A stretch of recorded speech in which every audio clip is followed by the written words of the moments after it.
Muchas gracias, Rosalía, por sumarte a esta entrevista remotamente. Tú estás en este momento En Quito.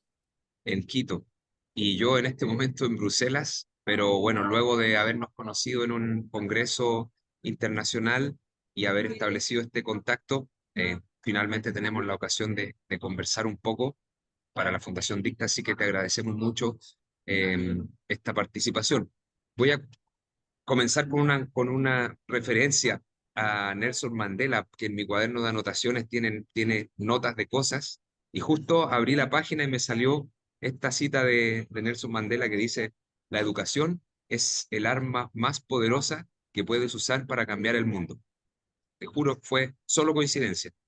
Y yo pensaba qué preguntas hacer, así que basado en esto me inspiré un poco y quería partir con la primera pregunta, donde nos puedes contar también un poco de tu background sobre el lado, eh, como expresidenta y las cosas que estás haciendo en este momento también sería muy interesante saber. Pero la pregunta es, ¿cómo visualizas la interdisciplina en Latinoamérica y qué cambios se consideran más necesarios para poder comenzar a acercar el conocimiento interdisciplinario a la juventud? En primer lugar, Tomás, muchísimas gracias por la entrevista, por la posibilidad de conversar. La habíamos dilatado un poco, pero finalmente pudimos coincidir. Y debo también decir que coincido totalmente con la cita y concuerdo con la cita de Mandela, porque creo que efectivamente la educación es el arma más poderosa para cambiar las realidades, para cambiar los países y para cambiar el mundo. En relación a tu cuestionamiento, yo diría que la interdisciplinariedad es indispensable. Ya no podemos concebir un mundo unilateral en que los profesionales, por ejemplo, se inscriben en derecho y solo hacen derecho, si hacen una carrera en un área y se dedican solo a esa área. Yo creo que aquello, y ahí voy a echar una cuña respecto a las mujeres hemos sido muy capaces de trabajar simultáneamente, aquello que en Estados Unidos se llama el multitasking, de hacerlo en varios frentes, en varias cosas. Yo suelo decir que esta es una especie de formación profesional de amas de casa, porque no nos desprendemos de esto y no podemos prestar más atención a un niño que a otro, tenemos que estar simultáneamente haciendo los trabajos y eso llevado a la vida pública, llevado al ejercicio de una profesión es un plus, es algo extra que podemos exhibir. Y la necesidad de conectar unas ciencias con otras. Recuerda que, por ejemplo, en el tema STEM se empezó hablando primero solamente de manera pura de ciencia, tecnología, ingeniería y matemáticas, pero ahora se habla de STEAM porque se pone la A de arte. En el caso ecuatoriano, en el caso de FIDAL, que es la Fundación para Integración y Desarrollo de América Latina que creamos hace más de 25 años, nosotros le hemos añadido una E antes y hablamos de ISTEM porque le ponemos la ética antes, porque creemos que todo conocimiento, toda ciencia tiene que estar conectado, transversalizado por el tema de la ética. Y ahora se está hablando de STEM Plus, ¿no? Porque se puede incluir muchas más cosas. Esto te da una idea de cómo esta transdisciplinariedad, interdisciplinariedad son fundamentales. Ahora encontramos que a los abogados se les exige conocimientos contables, por ejemplo, que la gente que está dedicada a petróleos tiene que preocuparse por el tema sistémico de medio ambiente, de impacto social. Es decir, todo está interligado, está interconectado.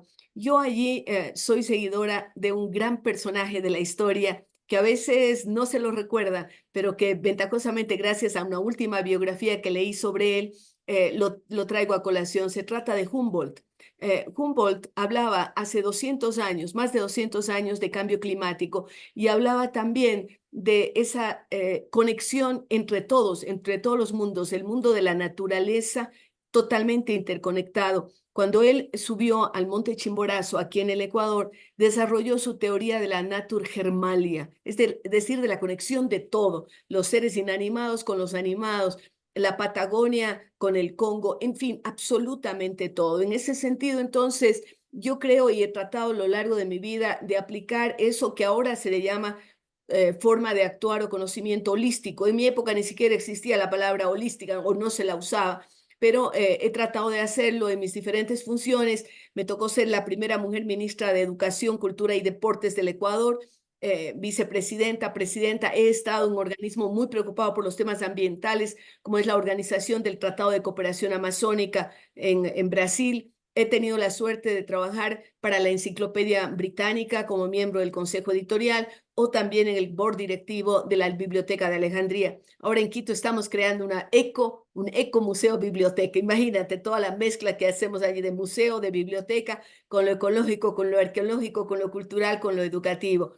Pero en mi trabajo sí pienso que la mayor parte del tiempo lo he dedicado a temas de educación. Por eso me encanta el que podamos estar dialogando para tu organización y que tengamos como norte eso, el tema de la educación. Muchas gracias. Genial, la respuesta, perfecto. Y de hecho, se tocaron algunos temas que venían como que presentan muy bien el paso para la próxima pregunta, porque la segunda era justamente sobre las brechas de género y cómo la educación se puede utilizar. Ya vimos todo el aspecto interdisciplinario y multitasking que es propio de las mujeres en general más que de los hombres por temas biológicos o funcional, sociobiológicos. Eh, pero ¿cómo podemos hablar sobre la educación como un motor de cambio hacia el posicionamiento de mujeres en el liderazgo, en el mundo en general? Yo diría que allí hay una relación de causa-efecto. Es decir, sin la educación difícilmente vamos a superar las brechas. Cuando tú analizas datos referentes a cómo las mujeres educadas pueden no solamente escalar posiciones dentro de la empresa, dentro de la política, dentro del mundo académico, y cuando ves también que estas mujeres son más realizadas también desde el punto de vista personal, encuentras que además, cuando hay una mujer educada, no solamente es ella la que resulta impactada, sino su familia, sus hijos, su entorno. Y esto es una realidad en todos los países. Desafortunadamente, a lo largo de la historia hemos visto que la mujer tuvo menos acceso a la educación. Recuerda que en algún concilio ecuménico de la Iglesia Católica se discutió inclusive si las mujeres teníamos o no teníamos alma, ¿no? Te puedes figurar si habrían ganado los que decían que no teníamos alma. Estábamos sujetos a la condición de animales, ¿no? De cosas. Y entonces, ventajosamente no ganó esa posición, pero la lucha de las mujeres por acceso a la educación ha sido fundamental. En el caso ecuatoriano, nosotros tenemos una mujer icónica que se llama Matilde Hidalgo, que hace más de 100 años decidió hacer varias cosas. Primero, en esa época las mujeres solo iban a la escuela y después a prepararse para el matrimonio. En una zona del sur del Ecuador, perdida, allí en la zona fronteriza, de pronto esta chica decide graduarse, estudiar en un colegio. No había colegio de mujeres, tuvieron que aceptarla en un colegio de varones, con lo que la iglesia la excomulgó. Y cuando ella decide entrar a la universidad, se transforma en la primera médica. Bueno, hay una ruptura que se da en base a la educación y después ella es consciente de que las mujeres deben votar y se transforma en la primera mujer votante no solo del Ecuador, sino de América Latina. Entonces, ¿te imaginas cómo esa brecha que se abre en educación va marcando la vida de ella y la vida de todas las otras mujeres? Entonces, la única forma realmente de romper con esos esquemas, con esos estereotipos, con la brecha, es a través de la educación. Ahora, yo le pongo un apellido a la educación, siempre hablo de educación de calidad, porque no se trata solamente de llegar con educación al 100% de la población, que muchas veces nos trae realidades de analfabetismo funcional, nos trae problemas muy serios, y la verdad es que nosotros tenemos que trabajar mucho en que esa educación sea de calidad y además sea pertinente al momento que vivimos. Entonces, lo digital tiene que estar presente, todo lo que tiene que ver con avances tan importantes como inteligencia artificial, como el Internet de las Cosas, como el acceso a diferentes fuentes de conocimiento para que no sea unilateral, pero que al mismo tiempo tengamos la capacidad de detectar qué es real y qué no es, qué son las mentiras que nos llegan, qué son las fake news, qué son esto, lo otro. Entonces, todo aquello tiene que hacer parte de una integralidad de conocimiento ofrecida a niños y a niñas, a adolescentes, a jóvenes, a personas adultas también. Y allí podremos ir construyendo de esa forma sociedades mucho más justas y más equitativas. Muchas gracias. Sí, genial el mensaje. Es necesario una educación con apellido de calidad. Y así las mujeres tienen que abrirse esos espacios bueno, la fundación que tienen ustedes, sería genial si pueden en la próxima pregunta contarnos un poquito más de eso, porque y en relación a las mujeres también y a la interdisciplina, o sea, ya como ir para ir em, juntando todo, porque la última pregunta se refiere a lo que nos puso a nosotros en contacto, que es la cooperación más internacional. De hecho, la pregunta es cómo la educación puede generar lazos, puentes o mecanismos para la cooperación entre el norte y el sur global, porque ahí hay otra brecha, que hay una de género, pero también hay brechas, digamos, geopolíticas en el mundo y cómo podemos reducirlas y ya como un poco integrando la mujer, la interdisciplina, la inteligencia artificial, todo lo que he mencionado en esta última pregunta, que es hacia donde nos dirigimos nosotros con nuestra fundación y al parecer la fundación de ustedes también. Sí, como te decía, nosotros estamos al frente de esta fundación 25 años, casi 26 realmente, y siempre pensamos que la única forma de mejorar la calidad de vida de la gente es a través de educación de calidad. Y por supuesto, ponemos énfasis en mujeres, pero también nos dimos cuenta de que hay un factor decisivo y es la preparación de maestros, ¿no? Porque son los maestros los que finalmente implementan la política pública en las aulas, y si no la implementan, eso no funciona. Entonces, el poder en las aulas lo tienen los maestros. Yo sé y vi justamente hay una noticia de alguna universidad de California que está despidiendo maestros, ¿no? Maestros universitarios porque dice, los vamos a reemplazar por inteligencia artificial. No sé si eso sea real o no, pero en todo caso, me parece que la figura del maestro siempre va a ser preeminente, porque no se trata solamente de educar, de dar información, sino también de formar a las personas, ¿no? Y allí nosotros como fundación hemos puesto un énfasis enorme en crear un concurso para premiar a los mejores maestros de Ecuador y de todo el continente, en general de Iberoamérica, porque incluimos también España, Portugal, y creemos que esto es un acicate para que los maestros sigan mejorando, sigan poniendo más pasión en lo que hacen. Mira, hubo un estudio que nosotros lo avalamos en un grupo de exministros de educación que se llama el Grupo Atlantis, que fue creado en Dubái. En ese grupo vimos como el 20% del éxito de una persona depende de si tuvo o no un buen director de escuela. No me estoy refiriendo al maestro del aula. Imagínate, lo que tú y yo somos en buena parte es porque tuvimos un buen director en la escuela, una buena directora en la escuela. Porque también hablamos de que la profesión docente se ha feminizado, ¿no? Ahora la mayor parte de profesores de escuela o de educación básica y de educación media son mujeres, más del 70%, y vamos trepando en números en las universidades también. Entonces, qué interesante es ver esto porque se ha feminizado la educación, pero no tenemos grandes logros en América Latina. ¿Esto qué quiere decir? Que no se ha prestado atención a este factor de cambio fundamental que es preparación del docente. Siempre digo que un docente no debe llegar por descarte, si como no me pude hacer ingeniero, médico, etcétera, pues bueno, me quedo de profesor.